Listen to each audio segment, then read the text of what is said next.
think there's a confusion, even though this mark is not used or registered in the U.S., and I can refuse registration. Our statute says that's possible. In my years of practice, which is more than I like to admit, I've never seen that happen. It will not happen. Although in theory it's possible, as stated here. An examiner in the trademark office can refuse registration under 2A if it falsely suggests a living person or connection with an institution, even if the person or the institution is not known. The 2A, as opposed to 2D, is a situation where an examiner can refuse registration and will on an unregistered, famous, for lack of a better term, well-known organization.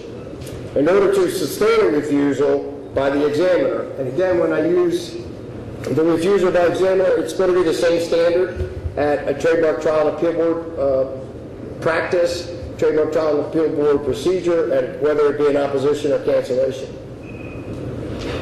The examiner or a plaintiff in an inter-party proceeding has got to show that the mark is the same or a very close approximation, that the mark would be recognized as uniquely and unmistakably pointing to that organization, and that the persons who are using or seeking to register this mark, which uniquely or unmistakably would be associated with someone else or another organization. The fame, again, gets us to the well-known mark situation. The fame or reputation of the person or institution, and it's not necessary to prove intent. Many of these are provisions that we've seen, and here are some examples.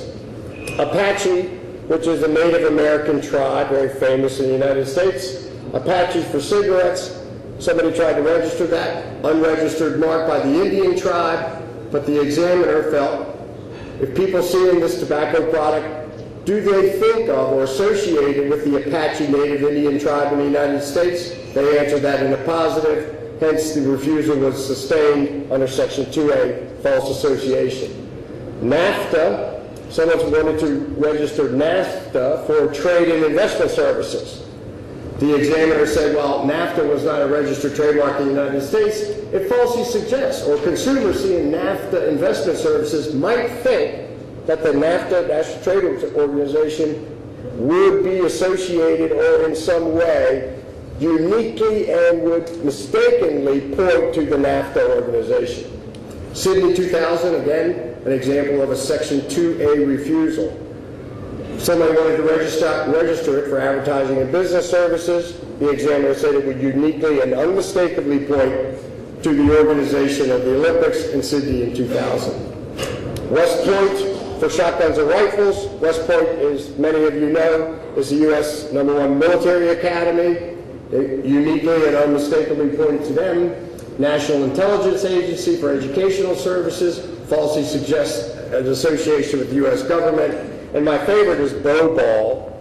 In the U.S., there was a gentleman years ago who was a professional athlete in both football and baseball, and his name was Bo Jackson. He was the first, at the same time, to play National Football League 1 week, and 2 weeks later, he was playing on a national baseball team. Well, someone came out with a product, a toy that was half a baseball, and the other side of it was half of a football. And they wanted to register the name Bow Ball. And the trademark office refused it, saying that it uniquely and unmistakably pointed to Bo Jackson, the athlete. As Martha mentioned, and I briefly mentioned earlier, opposition and cancellations are the key to implementing well-known mark obligations. The factors, again, are considered in a case-by-case basis. These are the factors that we use in the U.S. Again, we don't have a standard set policy, but the degree of distinctiveness, the degree of extent of the use, the duration of advertising, how much you've spent, where you've advertised, the extent of geographical trading area, channels of trade, degree of recognition of the mark in those channels of trade, nature and the extent of the use, and again, whether the mark is registered. Many of these factors, didn't exist, but this factor exists, it's registered in the U.S., you're going to automatically get the protections under our Section 2A and our Section 2D at the examination level, even without showing where you've advertised, where you've promoted, the extent of advertising that you've spent. If you have a U.S. registration, you don't have to initiate anything initially, but at the Trademark or Trial and Appeal Board or in a court, you would have to do that. But I can guarantee you, through experience, judges will look at all that, and when the mark is registered, you get great benefits. One of the provisions of the U.S. law is constructive notice to the world that I have rights in this mark. So if you are the owner of a mark that's registered in the United States and someone else wants to adopt and use your mark, for this example, it's a well-known mark, and the examiner may very well have allowed it because that's their job, is to register marks. Oftentimes they leave it to the parties to fight out. Once a judge sees that you have registered, in his mind he says, this applicant, this user knew, or should have known, of the existence of this mark and all of these other factors. So it's a very significant benefit of U.S. registration.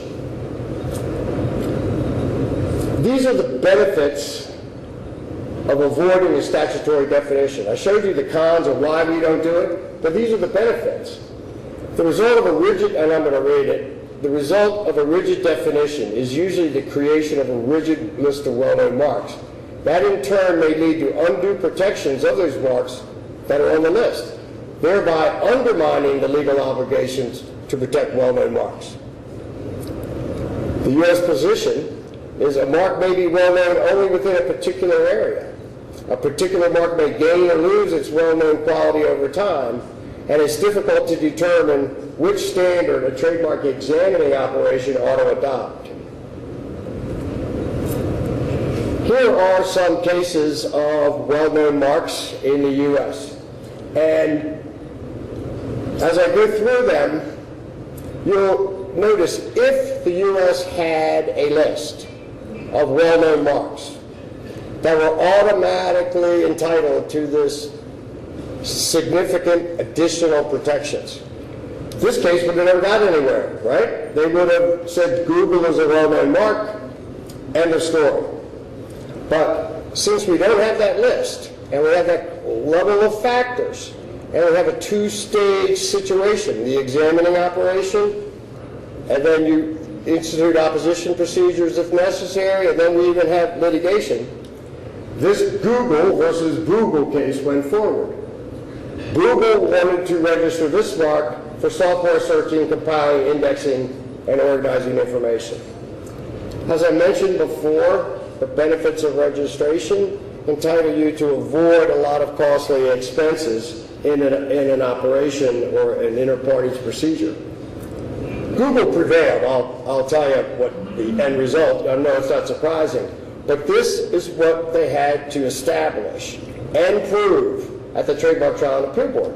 They had to prove their first use, that over 300 million visitors, the 400 million in sales, $7 billion in 2006, significant survey evidence, dictionary definitions.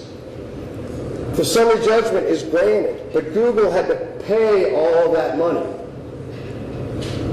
This situation was with respect to goods that were similar. It was not dissimilar. It was competitive goods and services. So there's good points and bad points in the U.S. system. Believe me, I recognize them. Had we had a well-known marks standard registered, and all those cons I talked about earlier had been gone through, and Google was on that list, they probably would not have had to do this case. They paid the money, they got the case. Now they have this decision, however. They can have it in their back pocket. They rely on it down the road. Another case of well-known marks being protected in the U.S. even without our strict standards. Starbucks. Somebody wanted to register less bucks. Again, for identical goods and services, coffee and retail stores. The trademark examiner, doing the DuPont standards that I went through earlier in determining a likelihood of confusion, said, do I think less bucks is trading on? Maybe. Are they necessarily confusingly similar? Do they look alike? Do they sound alike? Do they mean the same things? The examiner came to the conclusion that I'm going to allow this application and Starbucks can oppose if they want, which indeed they did. Again, to prevail, what do they have to show? 10 billion in sales, 5,000 stores, 11 million consumer transactions per week, huge amounts of evidence, survey evidence. The Federal Circuit decided this case as presidential, and they have a great quote. There is no excuse for even approaching the well-known trademark inasmuch as a strong mark casts a long shadow which competitors must avoid. Great language. Had Starbucks qualified for a well-known mark status if we had one in the U.S.? Would they have had this case? Would they have the presidential value of this case? Would they be able to use this case as a club against anybody else who wants to trade on their reputation as a well-known mark? And after this case, there is no doubt, even without a list saying that Starbucks is a well-known mark in the United States, it's a well-known mark. Both of these cases, given the fame, given that evidence, given the significance of their legal battles, what did the board ultimately hold? There's no language in there that says, per se, Google is a well-known mark, or per se, that Starbucks is a well-known mark. What the court held was our Section 2D. These marks are likely to cause confusion. So, to the U.S. mindset, the fact that the bottom line of these cases really justifies our position that you don't need a specific list, because the bottom line rationale in these cases boils all the way back to our likelihood of confusion standard when applied in the normal way with reasoned evidence and support and argument, you get to the correct conclusion. Dilution law. I wanted to talk about dilution law, and I'm glad Martha mentioned it initially, because this is an enforcement tool that, as Martha mentioned, is significant. It is evolving. It is unique. It is extraordinary. The U.S. has